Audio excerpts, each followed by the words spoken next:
Today we're going to talk about the 4 colour scales used by the Golden Dawn and by Aleister Crowley's Thoth Tarot deck. This is going to be a real minefield for us because it's not a simple kind of thing we're going to talk about. Now, the thing is, what everyone notices with Aleister Crowley's Thoth Tarot deck is the incredible use of colour. Every card has its own kind of colour scheme, but it all seems to fit together in a very harmonic, holistic kind of way. And that's no accident. So all of this comes from the Hermetic Order of the Golden Dawn. And it's actually, we reckon it's actually a secret set of attributions, because when many of the early Golden Dawn decks, like the Robert Wayne deck and all the other ones, they don't use this color scheme. Okay, so it must have been a secret. We're not supposed to know about it. You don't see it in 80 Waite's Rider-Waite deck either. There's some colors in there, but not in the level of sophistication that we're talking about. So you have to realize we have 78 colors, 78 cards, 22 major, 16 court cards, and the 14 minor cards. And they used a complicated, there is no other word for it, system of color attributions that are related principally to the 10 Sephiroth in the Kabbalistic Tree of Life. Is that right, Bart? Yes. You're gonna lead me to it, aren't you? Well, I have noticed of all the color attributions that he does, I find the planets are the easiest to remember. Yeah, because there's only 7 of them.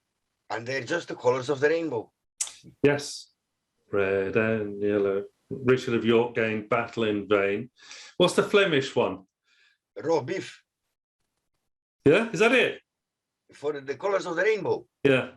Yeah, ROGGBIV, rock beef, rood, oranje, heel, groen, blauw, indigo, and violet. Ah. With indigo being Saturn and violet, Jupiter, what is it again, violet? Here endeth the Flemish lesson. Was that Flemish? What's Flemish? What you said? Yeah, that's the colors, rood, red, red, orange, yellow, rood, oranje, heel, groen, green, blue, indigo, and violet. Right. We have the same colors too. So. And before in the 60s, it was all black and white.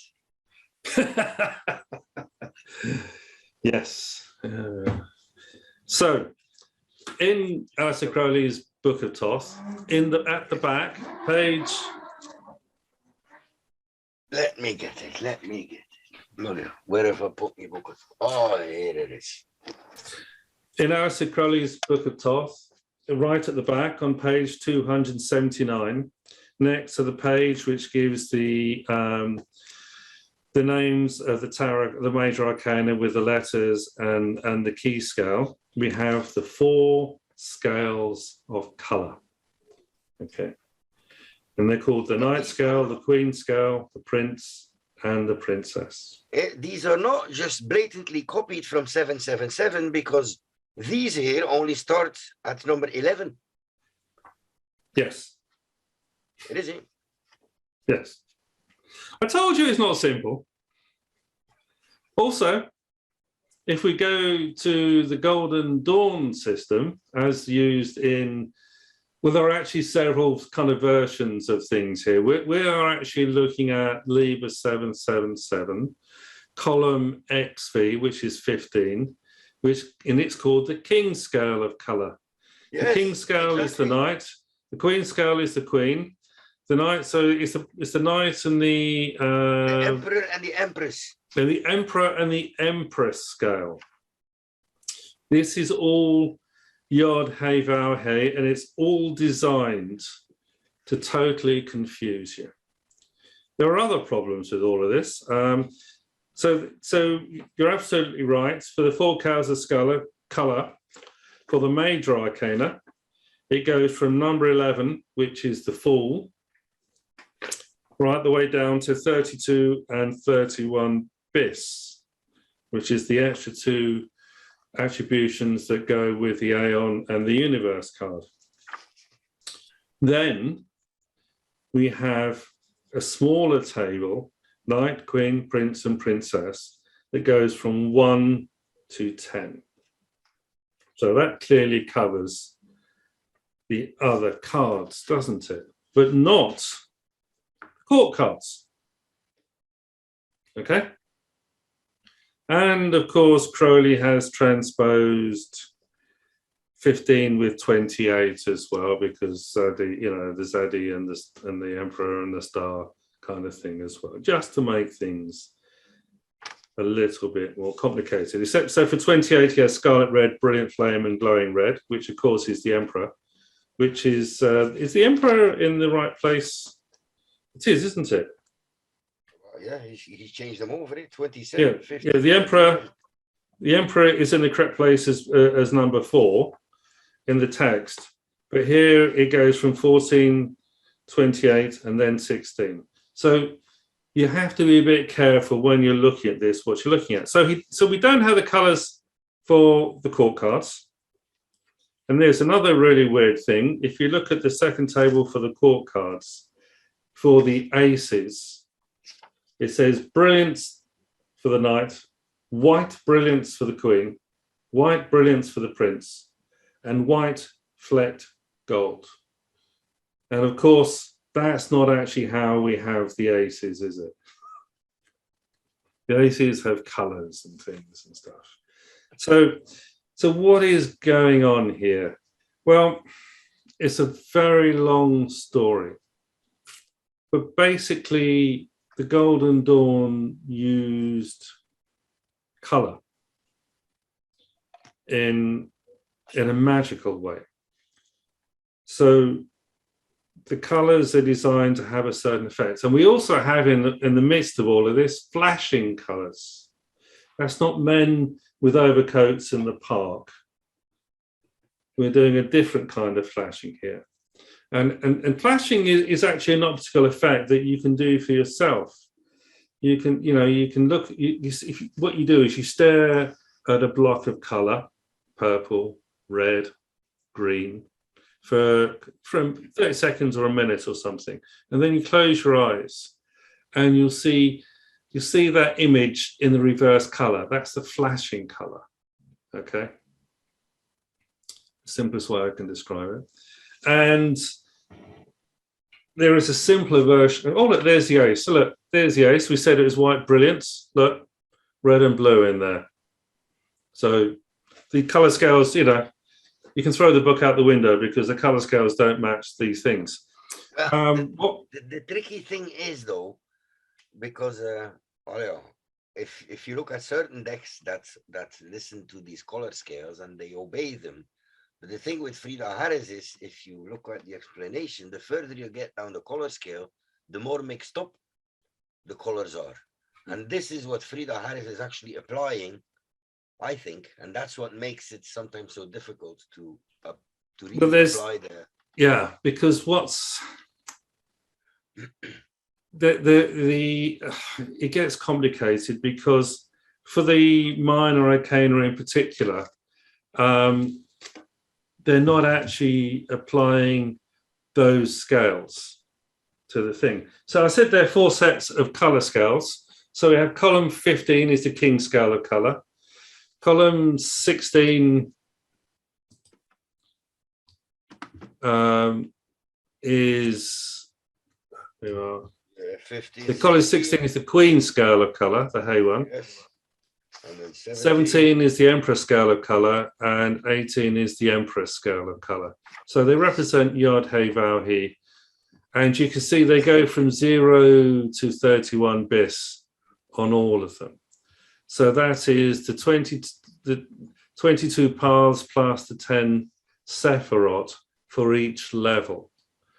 And we're kind of struggling on this because it's to explain it, because if you notice on the Emperor scale of color, we have all these things of flecked and rayed, all these kind of things going on. They're the mixtures. So the lowest level has the most mixtures, and the highest levels have the purer colors. There is a tricky thing with the minor arcana when they relate, because essentially the way the golden used the system was to not use so much of the Sephiroth, but to actually go by the ruling sign and the ruling planet. Okay, so if we take Aries, say Aries, the Aries is going to be red. It's not red, but we'll say it's red. So the first three decanates of the 2, 3, and 4 of wands, they would have exactly the same background, and they use the complementary color or the color of the planet to complement that. So the red would be the background for 3 of them, and then you have the color of the planet. Crowley inverts that so that you don't get 3 backgrounds the same in order. He does it the other way around, where he uses complementary colors and actually uses the symbol colors for the background and the sign of the planet for the foreground. Plus they invert things as well, just to make it complicated. There are other complications within all of this, because some of the names where they have capitalized first letters actually colors from commercial paint sets. So we're talking about 1870, 1880, something like that. The colors they used, the interpretation of the colors they used, plus they mixed in things because you can, plus the names change and everything else. There are some websites where you can go to that claim to have the kind of the authorized version of the color schemes. But the problem there is that every Golden Dawn order had a slightly different version. So if you're in New Zealand with the Wera, it was a little bit different to the one that you would have if you were in the USA or London or something like that as well. They also claim that the colors were authorized and verified clairvoyantly. Some of them were, yes.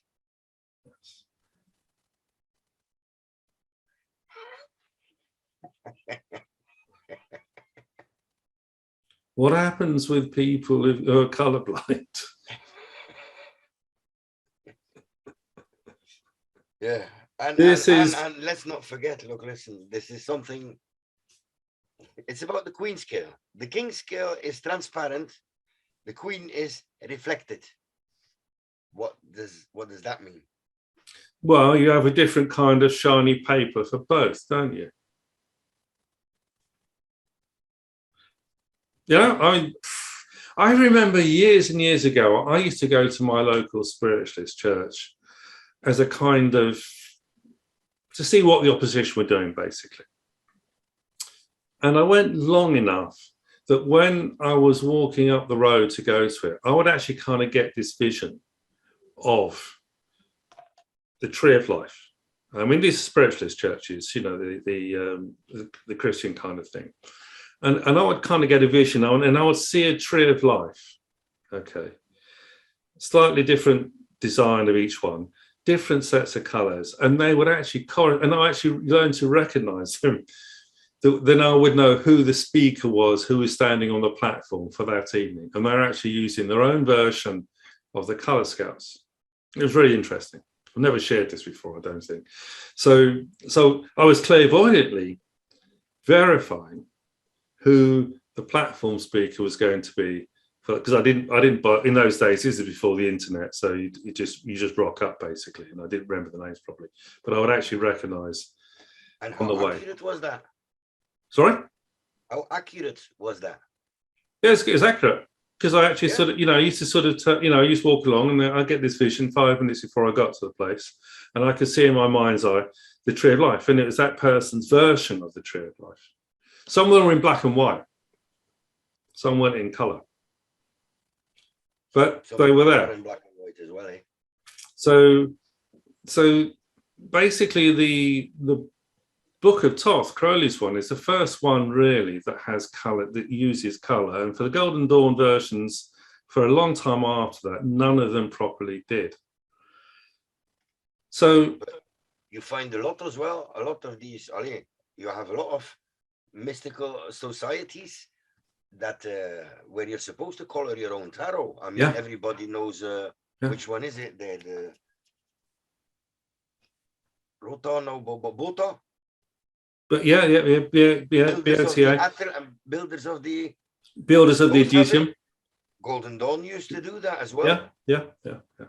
And I've heard from others as well, where I've forgot the names, but apparently this is quite common practice. When you join a mystical society, they make you colorize your own tarot game. Yeah. Get these blank tarot cards. Yeah. It's probably the best way to learn. Of course, on the back of the Thoth cards, we have the rose, which actually, there's the inner one with 3 colors. There's some other letters. The next one has 7 colors, which are the planetary colors. And then there's the 12 external ones that give us the signs of the zodiac as well. So, and also with the major cards, they actually used the 4 colors from the 4 levels as well,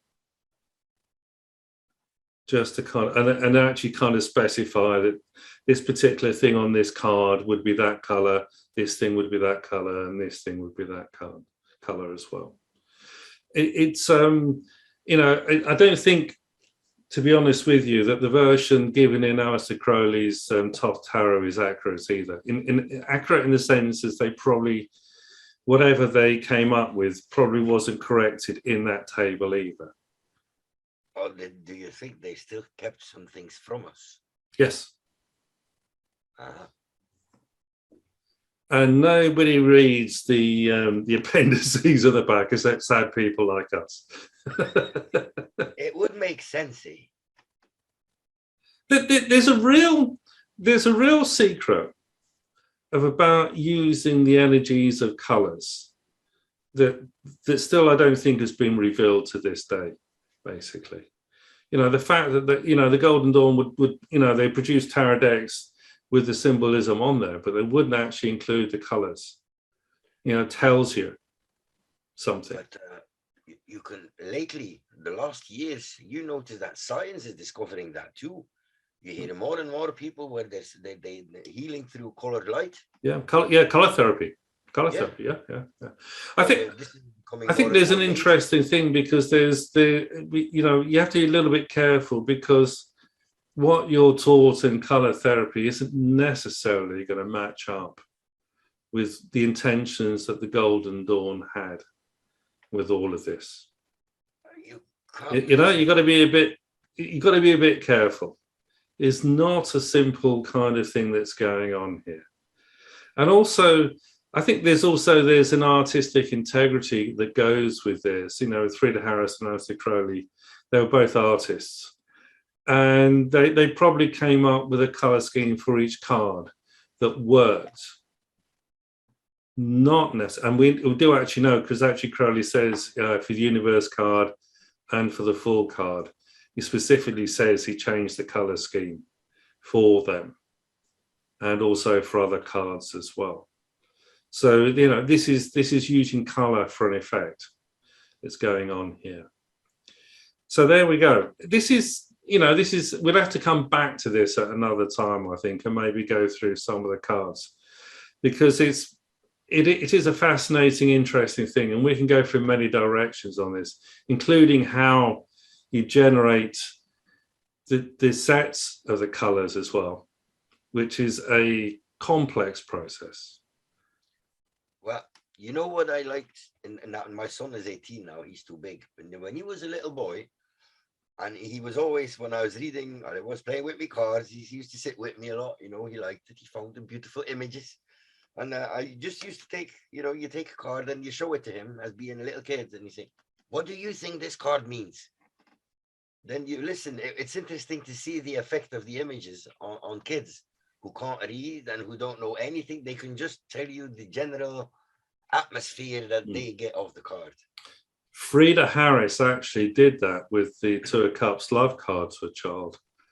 It's very interesting. So she was actually testing out on people as well. Market research, I guess you'd call it, as to what that's about. So there we are. Your homework is to sit down and compare and contrast the cards of the Book of Thoth with the table in the back of the Book of Thoth, with Liber 777 if you have it. And also you can find that there are websites that do also go through the colors as well. And see if you can figure out what's really going on in this, because this will take you weeks and months, possibly years to understand. On that note, we'll see you in the next video.